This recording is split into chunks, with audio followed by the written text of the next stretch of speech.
Welcome to learning concept by Ghani sir. आप सभी का हमारे यूट्यूब चैनल पे हार्दिक स्वागत है। आज की इस क्लास में हम लोग अध्ययन करेंगे केमिस्ट्री के तीसरे चैप्टर के बारे में, जिसका नाम है धातु और अधातु, मेटल्स एंड नॉन मेटल्स। परीक्षा के दृष्टिकोण से ये चैप्टर काफ़ी इम्पोर्टेंट है, काफ़ी सरल भी है ये चैप्टर। सबसे पहले हम लोग इस बात पे चर्चा करेंगे कि धातु किसे कहते हैं। धातु ऐसे तत्व होते हैं जो ऊष्मा और विद्युत का चालन करते हैं, या वे तत्व जो इलेक्ट्रॉनों को त्याग कर धनायन बनाते हैं उन्हें धातु कहते हैं। अर्थात ऐसे वे सभी तत्व जिसमें आसानी के साथ विद्युत का चालन हो जाए और ऊष्मा का चालन हो जाए, यानी विद्युत और ऊष्मा का चालन जिसमें हो जाए, ऐसे तत्व को हम कहेंगे कि वो क्या है, धातु है। या दूसरे शब्द में ये कहा जाए कि वे तत्व जो बाहरी कक्षा में जो इलेक्ट्रॉन होता है, जो अनस्टेबल कंडीशंस में होता है, उनको वो रिलीज़ करके अपने आप को धनायन के रूप में कन्वर्ट कर लेते हैं। कि जो धातु होते हैं उनमें मुक्त इलेक्ट्रॉन पाया जाता है। मुक्त इलेक्ट्रॉन का मतलब होता है वे इलेक्ट्रॉन जो विद्युत धारा को एक जगह से दूसरी जगह अथवा आवेश को एक जगह से दूसरी जगह ले जाने के लिए उत्तरदायी होते हैं। उन्हीं इलेक्ट्रॉन्स को हम फ्री इलेक्ट्रॉन कहते हैं, और चालकता का जो गुण होता है वो फ्री इलेक्ट्रॉन की उपस्थिति के कारण होता है। आइए देखा जाए कि जो धातु होते हैं उनका कौन कौन सा जो है उदाहरण होता है। जैसे एल्युमिनियम है, कॉपर है, लिथियम है, सोडियम है, पोटेशियम है। ये वो जो है तमाम ऐसे तत्व होते हैं जो धातु की श्रेणी में आते हैं। तो साधारण शब्दों में याद रखिएगा कि वे तत्व जो ऊष्मा तथा विद्युत का चालन करते हों, या वे तत्व जो इलेक्ट्रॉनों को त्याग कर धनायन बनाने की क्षमता रखते हैं, उन्हें हम धातु कहते हैं। जैसे एल्युमिनियम, कॉपर, लिथियम, सोडियम और पोटेशियम। धातु की परिभाषा और उदाहरण को जानने के बाद अब हम लोग इस बात पर चर्चा करें कि जो धातु होते हैं उनके कौन कौन से गुण होते हैं। सामान्य रूप से जो धातु के गुण होते हैं उनको दो श्रेणियों में बांटा जाता है।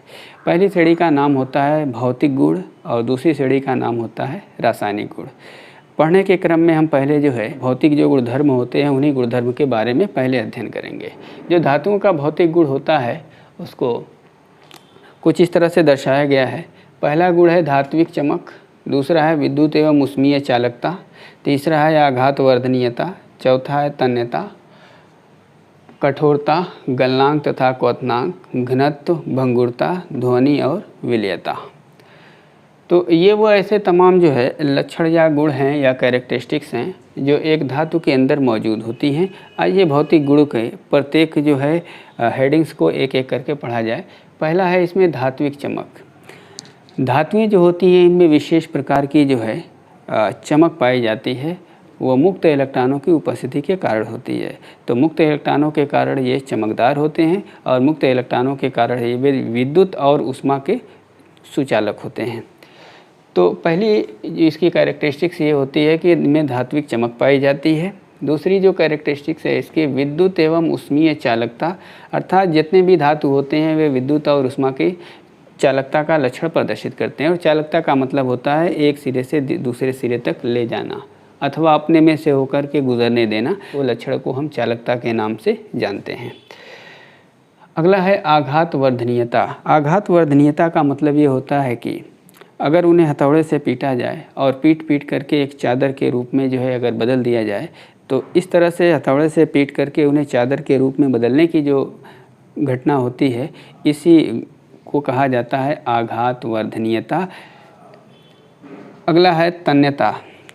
अगर इसको जो है एक लंबे तार के रूप में कन्वर्ट कर लिया जाए, यानी एक विशेष विधि का उपयोग करते हुए अगर जो है धातुओं को एक तार के रूप में बदल दिया जाए, तो इस तार के रूप में बदलने की जो विशेषता होती है इसको कहा जाता है तन्यता। अगला है कठोरता। अधिकांश धातुएं जो होती हैं वो सॉलिड फॉर्म में पाई जाती हैं या कठोर अवस्था में पाई जाती हैं। एल्युमिनियम है, लोहा है, वो आपके कठोर फॉर्म में पाए जाते हैं। या गलनांक तथा क्वथनांक। पहले गलनांक को हम लोग समझते हैं। वह तापमान जिसको देने पर कोई ठोस जो होता है वो द्रव अवस्था में बदल जाता है, उस तापमान को कहा जाता है गलनांक। और क्वथनांक का मतलब होता है कि वह तापमान जो किसी द्रव को देने पर वो वाष्प के रूप में बदल जाता है।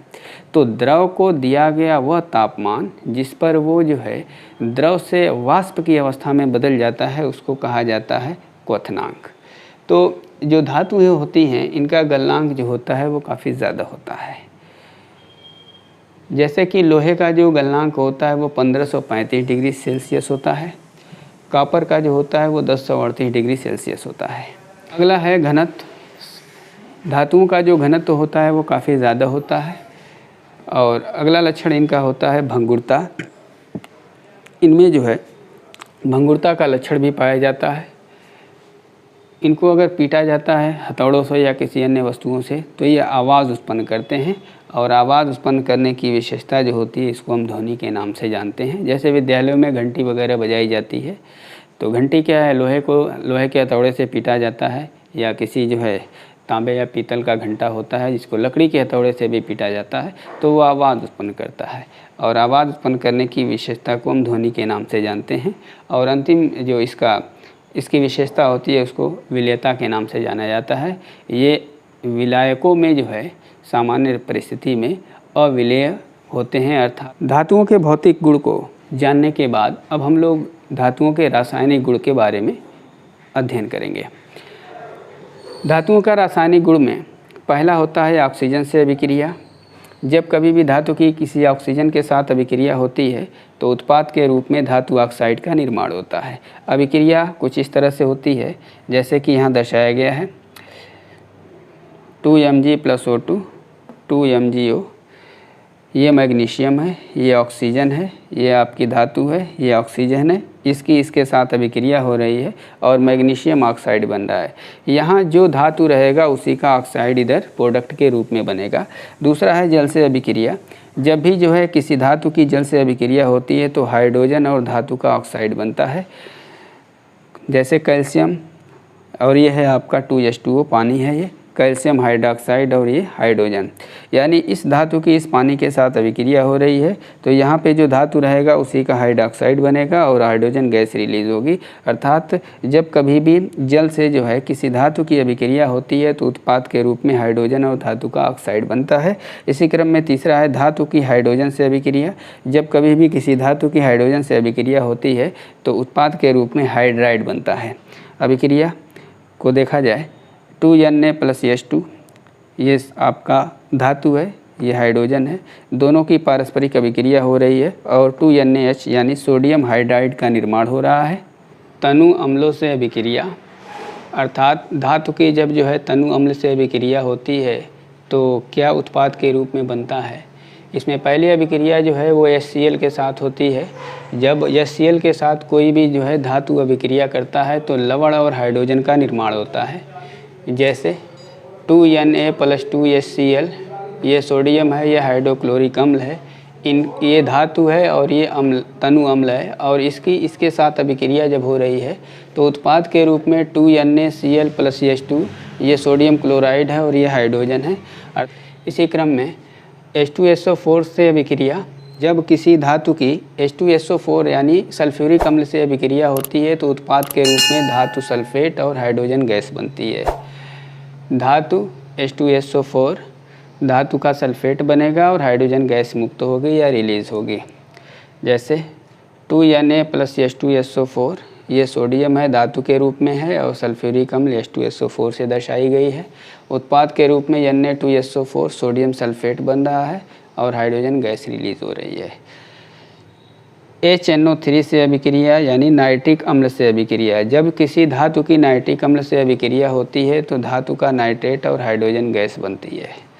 Mg मैग्नीशियम है, HNO3 नाइट्रिक अम्ल है, इस धातु की इस अम्ल के साथ अभिक्रिया होती है। MgNO3 का 2 + H2 मैग्नीशियम नाइट्रेट बनता है, यानी यहाँ जो धातु रहेगा उसी का नाइट्रेट बनेगा और हाइड्रोजन गैस रिलीज होगी। तो चौथा था तनु अम्ल से अभिक्रिया। इसमें हमने HCl, H2SO4 और HNO3 से अभिक्रिया और उसके द्वारा बनने वाले उत्पाद के बारे में पढ़ा। चौथे के बाद पांचवें हेडिंग है लवण विलयन के साथ अभिक्रिया। लवण विलयन के साथ जब किसी धातु की जो है अभिक्रिया होती है, जैसे यहाँ पर कॉपर सल्फेट है और ये जिंक है धातु के रूप में, तो विस्थापन अभिक्रिया होती है और विस्थापन अभिक्रिया में जो है उत्पाद के रूप में जिंक सल्फेट और कॉपर का निर्माण होता है। इसी तरह से क्लोरीन से अभिक्रिया, क्लोरीन से अभिक्रिया होने पर जो है ये अभिक्रिया जो होती है योगात्मक टाइप की जो है, योगात्मक प्रकार की या संयोजन अभिक्रिया के रूप में होती है। 2Na+Cl2 उत्पाद के रूप में 2NaCl का निर्माण होता है।